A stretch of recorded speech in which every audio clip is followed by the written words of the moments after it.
మరణము చూడక బ్రతుకు నరుడు ఎవడు అంటాడు. అంటే ప్రతి వానికి కూడా మరణం వస్తుంది. ఒక కోటీశ్వరుడు ఉన్నాడు అనుకోండి, కొన్ని కోట్లు సంపాదించాడు. కొన్ని కోట్లు సంపాదించినటువంటి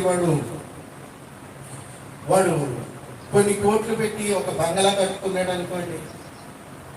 నేను చనిపోయిన తర్వాత నన్ను ఈ బంగళాలోనే ఉంచండి అంటే మిగతా వెనకాల వాళ్ళు ఉంచుతారా? ఉంచుతారు, తీసుకొచ్చి బయట కొనుక్కోబెడతారు. కారణం ఏంటంటే ఇంకా పని చెయ్యదు. అక్కడ నీవు ఎంత ఘనుడమైనా, ఎన్ని డబ్బులు సంపాదించినా, ఎంత ధనవంతుడమైనా నిన్ను తీసుకుని వచ్చి బయటే పండుకోబెడతారు తప్ప లోపల పండుకోబెడతారు. ప్రియులరా, ఇక్కడ దేవుడు కూడా అదే చెప్తున్నాడు.